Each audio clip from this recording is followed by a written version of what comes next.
dengan zat. Kalau tu yang bahasa ni dia nak guna lagi.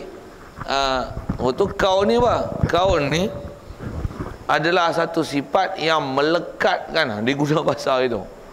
Melekatkan sifat manawiah ke zat. Apa melekat lah ni?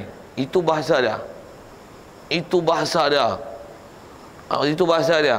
Yang ni yang kita nak faham ni, tuan kena faham bahasa. Kalau kita tak faham bahasa dia, pelik lagi lah. Sagi kita gina pula Allah Ta'ala ada sifat melekat. Bukan macam tu. Tu istilah. Masuk melekat tu, kalau saya gunakan bahasa orang putih ni, dah driver kan? Pasal apa kata driver kat dia? Pasal drive tu kata kat dia. Dah dia boleh driver lah weh. Jadi driver lah weh, itulah hal. Nampak tak? Driver lah weh, nampak? Driver weh tu kalau nampak, kita nampak orang. Kalau perbuatan nampak duk driver. Dan nampak duk drive perbuatan. Bila dia drive, maka tergelarlah pada dia driver. Jadi driver ni apa? Driver ni lah gabungan. Kalau sebut nama Zaid tadi, dia drive, ada drive kat dia, driver. Jadi mana boleh Zaid, kalau buat contoh Zaid, dia drive, katalah dia driver, tapi tak ada yang menghubungkan drive ke diri Zaid. Kelakar itu, dia boleh. Dia mesti bila dah sabit sifat, sabit gelaran ataupun nama, tentulah ada kaun. Cuma bahas tu lah yang saya sebut ni susah sikit. Satu, kalau susah ni, kalau saya punya pendekatan mengajar lah, bila yang susah tu, kadang memang ada bab susah tu, tapi macam mana pun yang pasal ada lafaz dalam Quran datangnya tu, saya ajar dengan bahasa gini. Kalau saya ajar tentang sifat ilmu alim, tuan-tuan faham macam tu pun okey lah. Nak faham ke kaun tu takut susah tu Satu dah kata macam ni, Allah Ta'ala ada ilmu tak? Ada. Bila dia ada ilmu, kita panggil dia Tuhan yang apa? Tuhan alim. Dia ada. Boleh tak kata dia ada ilmu tapi tak alim? Boleh tak? Yang dia buat lawak itu, bodoh pun. Dia kudrat. Bila kudrat, tentulah dia Tuhan yang kena hafal sikit bahasa Arab tu. Iradat. Bila dia iradat, tentulah Tuhan yang murid. Sama. Bila dia sama, tentulah Tuhan yang sami. Basar. Bila dia basar, Tuhan yang basir. Kalam. Bila dia kalam, Tuhan yang mutakalim. Hayat. Bila dia hayat, mestilah Tuhan yang hayyun. Bila tak apa dia jeng, bukan jeng, keren, kong terus. Kong tu bateri kong, dia tak masuk cas. Pasal apa? Tak apa. Pasal tu ulama kita dulu dia ajar hafal dulu, supaya nak boleh tengok berkaitan. Macam mana saya sebut hafal ni, tu saya sibuk Arab tau. Yang tu sifat 20 tau. Bab Tuhan wajib pandai tau. Saya cerita orang putih tau. Ali is driving the car. Ali is driving a car, so he is a driver. Faham tak saya tu? Tak faham ni? Tak biasa ngaji orang putih, payah juga. Ali is writing, so he is a writer. Ali is cooking, so he is a cooker. Pasal apa kata cooker dia? Lah, dah ada cooker lah weh. Tu, rice, periuk tu boleh fungsi lagi tak? Fungsi. Itu panggil rice apa? Rice cooker. Boleh, mesin tu boleh tak? Pergi hancur. Boleh. Apa hancur ni? Orang putih panggil apa? Blend. Untuk dah alat untuk blend, dia panggil blender. Blender. Atau cooker, blender, printer, apa lagi? Roller. Roller tahu? Nak cat pakai apa? Roller. Nak buat garisan pakai apa? Pembaris orang putih tak? Ruler ni apa maksud dia? Yang meluruskan. Rule maksudnya perintah, atur, susun, bagi elok. Rule, takbir. Nak bagi ada rule macam mana? Kena pakai ruler. Salah tulis buat apa? Saya saja nak ambil bahasa. Saya bahasa orang putih kan kita apa banyak lagi pada hak bahasa Arab. Yang bahasa Arab ni sepatutnya kena faham bab Tuhan. Tapi mu tak tahu. Saya nak tunjuk ada berkaitan dengan bahasa Inggeris. Faham bahasa Inggeris pun jadilah untuk tunjuk berkaitan tu. Lepas tu mu pakai apa lah Arab ni. Salah tulis buat apa?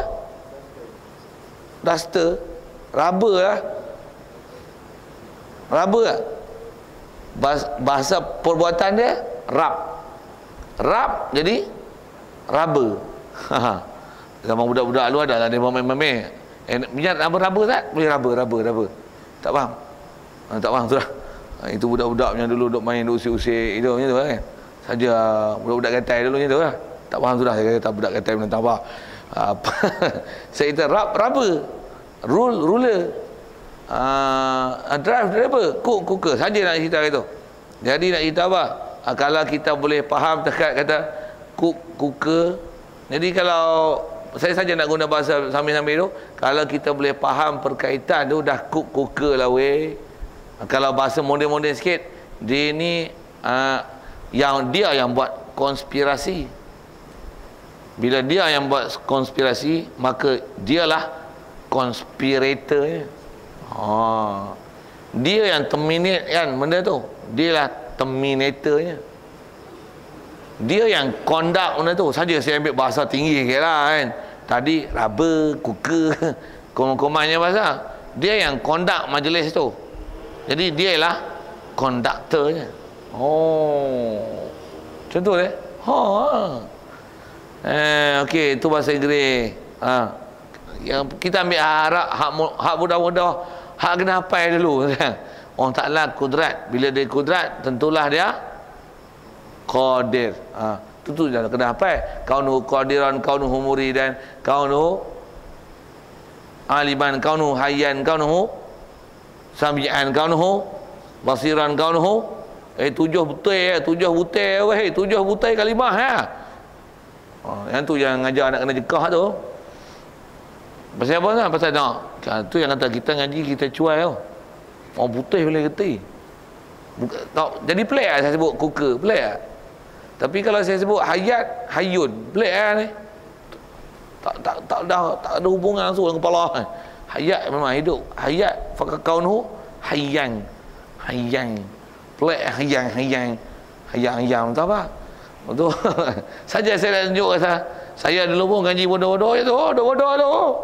Tak faham. Memang tak faham. Pasal kita tak biasa didedahkan dengan bahasa Arab. Macam mana pun kita bahasa Arab tu suku. Pasal kita nak faham etikad ni. Jadi Allah bila dia ada sifat, bila ada sifat ma'ani tu, kudrat, iradah, ilmu, hayat, sama' basar, kalam, tentulah kaedah dia apa? Setiap yang bersifat dengan sesuatu, tentulah dia akan bergelar dengan sesuatu. Ada gelaran yang akan diberi dengan sebab sifat tersebut. Dan bila ada gelaran, tentulah ada hubungan antara sifat itu dengan diri dia. Hubungan itulah kaun. Hubungan tu kaun. Tu nanti digunakan bahasa lekat tu. Macam mana je? Cuba saya tengok. Macam mana pun sebut sekali lagi tak? Kudrat. Bila Allah Ta'ala kudrat, maka dia Tuhan yang qadir. Ingat tu. Tuan-tuan, saya nak kata apa? Tuan-tuan, apa sikit tu.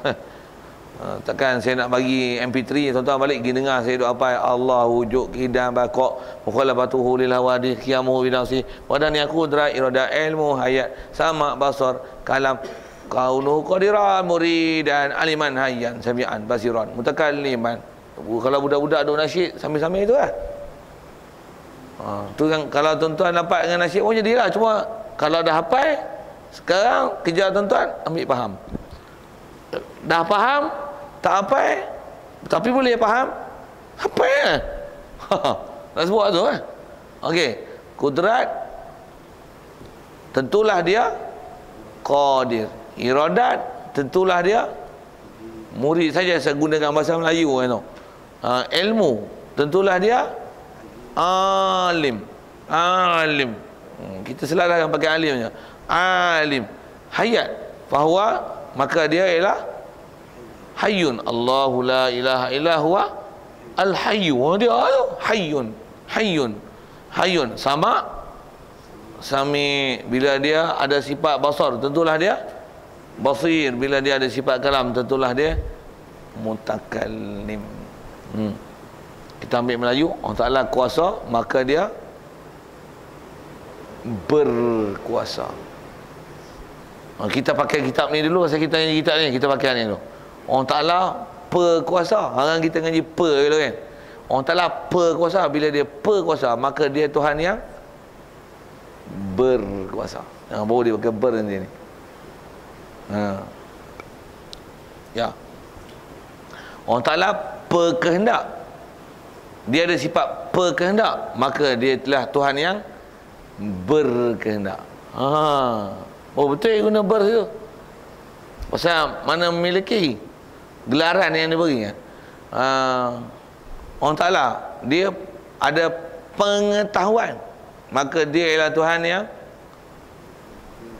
berpengetahuan. Kita reka pergi bahasa kita pergi, yang tuan-tuan boleh faham. Maksudnya sebut sifat, kita bagi gelaran macam ni. Allah Ta'ala dia hidup, dia penghidup, maka dia ialah Tuhan yang berpenghidup. Pelik lagi lah macam ni lah. Allah Ta'ala bila dia Tuhan yang penghidup, tentulah dia hidup. Sudah. Yang hidup lah. Allah Ta'ala dia ada sifat lihat, dia ada perlihat, tentulah dia Tuhan yang melihat. Bila Tuhan yang pendengar, saya sebut tu dengan bahasa kita ni kan, maka tentulah dia ada, dia digelar Tuhan yang mendengar. Cuma apa yang kita dah sebut belakang ni bukan dengan makna buat, dengan makna miliki, ada, digelar. Kalam, dia ada sifat perkata, maka tentulah ada keadaan dia berkata. Kalau saya pernah ajar dulu, kalau ingat saya ada sebut ini, kalau tak gunakan berkuasa, berkehendak, ambil makna mentah lah. Lepas tu fahamkan maknawiyah dengan makna ber. Allah Ta'ala ada kuasa. Bila ada kuasa, tentulah dia Tuhan yang berkuasa. Okay. Itulah maksud yang nak faham maknawiyah tu. Kenapa kata dia berkuasa? Saya nak gunakan bahasa tu, style tu. Dia ada kuasa, betul? Bila ada kuasa, tentulah dia Tuhan yang berkuasa. Ada kehendak, maka dia Tuhan yang berkehendak. Baru guna ber kat situ, guna ber kat situ. Kalau kita lama dulu, kita ber di awal ni. Memang kita jauhi lama, tuan-tuan akan buka, tuan-tuan jumpa macam ni. Kita patah balik kita jauhi lama dulu. Allah Ta'ala berkuasa, Allah Ta'ala berkehendak, Allah Ta'ala mengetahui, Allah Ta'ala hidup. Hidup dia tak ada bubuh-himbuhan apa-apa. Allah Ta'ala mendengar, Allah Ta'ala melihat, Allah Ta'ala berkata-kata. Lepas tu Allah Ta'ala bila dia berkuasa, keadaan dia berkuasa. Kan kita jauhi semua itu, kita jauhi lama. Cuma dia mau sebut itu, mungkin cara dia mau dulu, dia mau faham dengan bahasa itu. Kita tak faham bahasa yang itu. Satu, saya suka bahasa macam ni. Ya.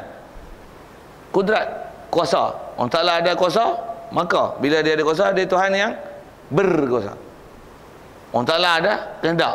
Ambil kehendak je, tak sabu ber. Allah Ta'ala ada kehendak. Bila dia ada kehendak, apa dia? Berkehendak. Digelar dengan Tuhan yang berkehendak. Allah Ta'ala ada ilmu. Bila dia ada ilmu, dia Tuhan yang ambil yang kita dah pakai hak Arab Syiah tu. Alim. Hak tu best, bunyi Arab sekali. Allah Ta'ala ada ilmu, maka dia Tuhan yang alim. Hidup. Bila dia Tuhan, Allah ada sifat hidup, maka dia Tuhan yang hidup ya. Dia Tuhan yang hidup Dia tak payah bermen apa ya. Tak ada, bukan menghidup. Kita bukan nak cerita Allah Ta'ala menghidup sesuatu tak. Kita nak kata dia hidup. Dah hidup bila dia hidup, maka dia Tuhan yang hidup. Bila dia ada sifat dengar, dia Tuhan yang apa makna mendengar? Ada pada dia sifat dengar. Bila dia lihat, maka dia Tuhan yang melihat. Bila dia ada sifat kata, dia Tuhan yang berkata-kata. Tu siap. Kalau saya suka bahasa itu. Dia lebih relevan dengan Zaman kita lah ni rasanya kalau saya guna bahasa itu tuan-tuan tak faham juga. Saya tapak sekali betul. Senang bahasa, saya rasa kita guna bahasa style tu. Nak guna per ni style petani, kita ke orang petani. Kau tuan-tuan ada titih petani tak apalah. Boleh mudah faham tu. Tu pun tak apa nak faham. Ambil faham cara Melayu. Tak boleh faham Melayu tu, saya berbual orang putih tadi. Dry. Okey, pandai. Blender. Cook. Cooker. Printer. Apa lagi? Apa saja tu. Siap. Trainer. Apa tu? Writer. Ya. Okey, siap. Pandai tu. Jadi maksudnya tuan-tuan faham lah apa dia makna dia tu. Siap. Boleh? Okey, macam mana pun ada cabaran sikit kat bahasa kita. Jadi asal dia sebut wajib pada syarat pula hati-hati tak mukalaf mengetahui serta mengaku dalam hatinya dengan tentu sungguh keadaan Allah Ta'ala yang kuasa dan tentu tidak ada keadaan yang lemah. Maksudnya bila Allah Ta'ala kuasa, tentulah dia berkuasa, tentulah dia tak lemah. Mesti ya. Untuk bila lemah mustahil lemah. Dah lemah tak payah ber apa. Pasal kita lemah. Dia lemah, maka dia lemah. Kalau kata dia tak ada kehendak, dia benci. Tu bahasa lama lah. Bagi terpaksa. Dia ni mustahil terpaksa. Maka di Tuhannya mustahil lah yang terpaksa. Terpaksa lah. Bukan berpaksa ke apa. Dah. Kita tak pakai imbuhan-imbuhan itu lah. Dia mustahil jahil. Maka mustahil lah yang jahil. Nanti ya. Tak payah berjahil apa tak ada. Ada. Pasal kita tak ada yang tu, kita tak ada imbuhan. Kita kata Melayu ni bahasa dia cukup sempoi Sempoi sungguh. Macam mana pun saya tak cadang nak ke panjangkan sifat mustahil tu. Pasal kita nak fokus sikit bahasa kitab tu. Baik, kalau gitu keadaan ni apa keadaan ni? Keadaan itu ialah satu sifat yang melekat ia akan sifat kudrat pada zat Allah Ta'ala. Tak dia guna bahasa. Cuma melekat tu kan masuk urgam Tapa lagi. Dengar lah. Apa maksud melekat? Menghubung kaitkan. Macam tu kot bahasa dia. Masuk melekat ni kalau dengan bahasa yang agak lebih sinonim, moden sikit bahasa tu. Bahasa yang agak lebih murni. Bahasa yang agak lebih tatbiq, bunyi Arab sikit. Suitable language to translate it is lekat. Dia guna bahasa tu. Suitable. Apa cerita orang putih lah. Jadi kaum-kaum ni sifat yang melekat ia akan sifat kudrat pada Allah Ta'ala. Itu yang saya guna bahasa menghubung kait. Allah Ta'ala kuasa, tentulah Tuhan yang berkuasa, betul tak? Jadi kalau kita kata berkuasa tu ialah maknawiyah, tentulah ada keadaan kuasa di zat.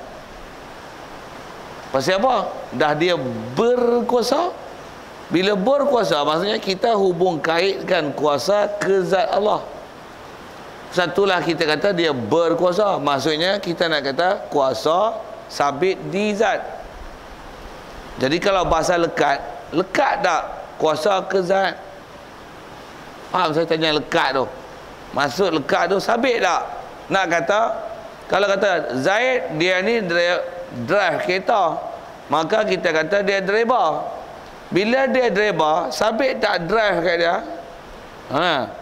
Tu driver ni apa? Driver ni bila dah driver tentulah ada keadaan yang menghubung kaitkan drive tu ke Zaid yang kata dia ada buat sifat tu. Kalau contoh cuma bahasa orang putih tu, drive tu dia bukan sifat, dia ialah perbuatan. Kita kalau ikut dan sabit buat sifat macam mana pun, yang tu contoh pendekatan untuk pendekatan bahasa saja. Yang itulah maksud dia sifat yang melekat akan sifat kudrat pada Allah Ta'ala. Tentu tu tak faham tu tak ganjak pasal jangan sesat perkataan lekat tu. Ada soal apa tu? Tak lekat tu. Boleh? Ya, boleh juga. Tu yang kalau bahasa baik dia menghubung kait lah. Pasal macam mana nak kata pasal apa kata menghubung kait yang diguna bahasa lekat tu. Pasal mana mungkin Allah dia bersifat kuasa. Bila dia kuasa digelar dia qadir. Tapi tak ada hubungan kudrat ke zat. Nampak saya buat muka tu? Kita kata Zaid dia drive kereta, dengan sebab tu dia panggil driver. Kita panggil dia driver, tapi tak ada kena-mengena drive dengan Zaid. Kenal itu. Boleh? Faham? Tu dia buat muka tu. Kenal. Tak sakai. Tu, lekat tu. Pasal mana boleh pisah? Tu kaun tu. Di situ kaun. Baik. Kalau gitu macam ni sikit sebelum baca tu. Jadi atas disebut sifat melekat ia akan sifat kudrat pada zat. Kalau saya kata Zaid alim, Zaid ada ilmu, Zaid tu nama dia, nama satu orang lah, Bobby contoh tu. Bila Zaid ada Zaid ni ada. Bila kita kata dia ada sifat ilmu, ilmu ni memang maksudnya satu sifat yang sabit, memang ada di zat ya. Faham saya tanya itu tak? Mesti tak? Kedak dia bukan hayalan, dia memang sifat yang ada sungguh. Itu yang nama ma'ani ni. Okey. Bila dah ada ilmu di Zaid, tentulah digelar alim. Soal, ada tak hubung kait ilmu ke Zaid? Boleh tak tengok hubung kait tu? Nampak tak? Kalau tak nampak, tak ada lah. Ada, tapi boleh tengok tak? Boleh nafi tak? Boleh nafi tu maksudnya orang Ta'ala dia ada ilmu tapi tak aling, ataupun dia aling tapi tak ada ilmu. Ada pula. Anda boleh nafi.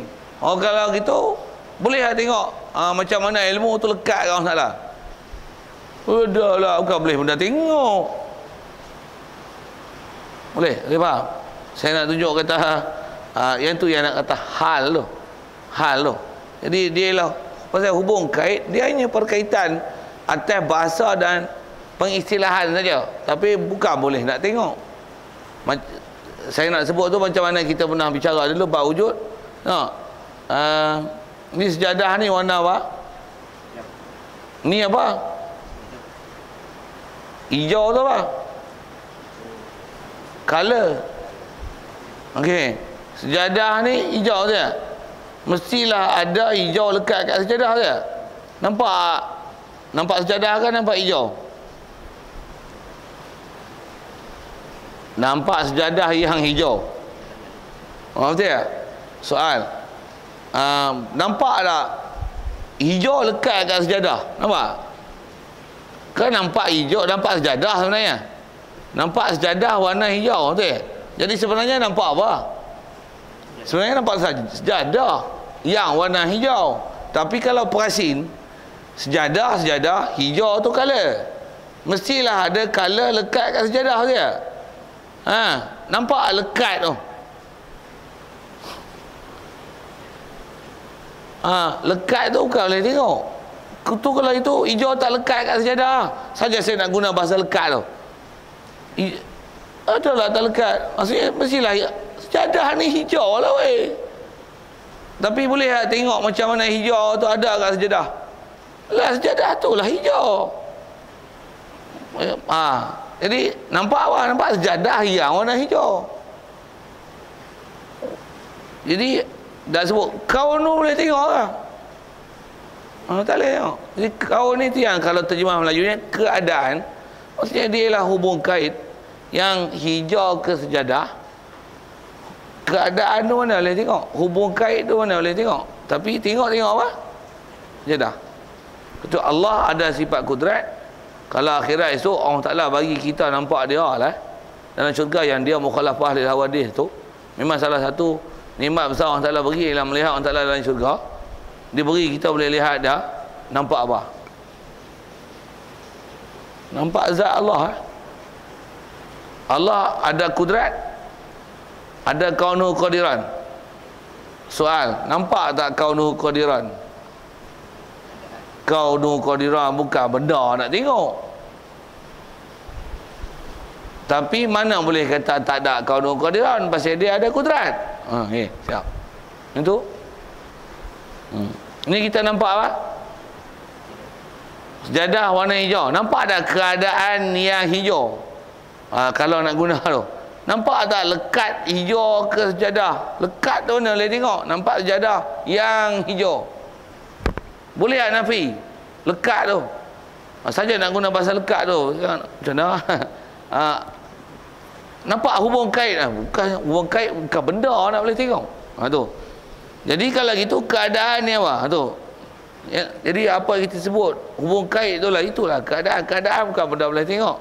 Saja saya nak sebut tadi, saya nak sebut ke sejadah, pasal saya nak kata gini. Sejadah ni ada. Mana sejadah? Jadi sejadah tu ada betul tak? Mana ada sejadah mana? Ada sejadah. Tak nampak? Untuk sejadah ni tak ada lah. Ada mana? Mana ada? Jawab. Ada ni bukan benda boleh tengok. Tapi ada lah. Ada tu keadaan. Ada tu hal.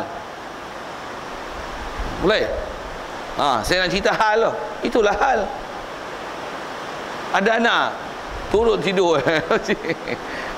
Ni anak Ada anak. Mana ada anak? Mana ada anak? Ada anak tu mana? Saya tunjuk. Ada anak. Ni anak. Saya tanya ada anak. Mana ada anak? Ni pak dia. Ni anak. Ada anak. Ada. Mana ada tu? Mana ada? Ada tu. Ada mana boleh tunjuk? Anak boleh tunjuk. Pak dia boleh tunjuk. Ada tak boleh tunjuk? Ada tu lah. Dia panggil hal. Keadaan tu lah. Dia panggil keadaan. Jadi dia nak bicara keadaan ni pasal apa? Pasal kita duk bicara bab ketuhanan ni, Allah zat, nama bagi zat, ada diri dia. Dan kita duk bicara ada sifat kesempurnaan, mestilah sabit sifat ke zat. Cuma sabit zat ke sifat ni, itulah kalau atas nama hal ni, dia lah hal. Habis satu hal. Kemudian benda boleh tengok tak? Dia bukan benda boleh tengok. Dia lah perkaitan yang mesti dikaitkan antara sifat dengan zat. Itu saja.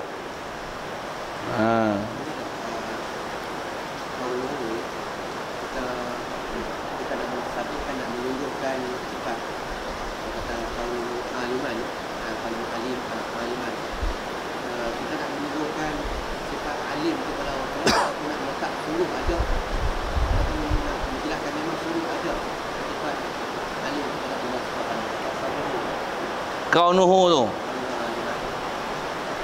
Maksud yang boleh tak kata kaunuhu tu untuk menjadikan sungguh ada tu. Kalau ikut dia atas makna huraian, bukan macam tu makna kaunuhu. Dia bukan nak menunjukkan sungguh ada. Dia nak menunjukkan perkara tu tak boleh dinafi bila sabitnya sifat ke zat. Tu ya. Pasal kalau kita pergi jauh sikit je ni, pasal Quran kalau kita baca, datang lafaz Quran semua datang dengan lafaz ma'nawiyah. Wa innallaha sami'un basir. Sami' kaunuhu sami'an. Sami'un basir. Kaunuhu basiran. Basir. Allah Ta'ala bila dia sami', maksudnya apa? Dia Tuhan yang mendengar. Basir, yang melihat. Bila dia yang melihat, mesti tak lihat ada pada dia? Lihat pada dia tu dah kata dia yang melihat. Boleh tak nafi adanya hubung kait antara sifat lihat dengan zat? Tak boleh. Tu kaunuhu. Tu je. Jadi kalau kaedah ahli sunnah wal jamaah, dia bahas bab ni supaya jangan ada orang nak menafi. Bila kita sebut Allah Ta'ala, bila Allah Ta'ala kata dia sami, jangan nafi sama kat dia. Pasal dah sabit sami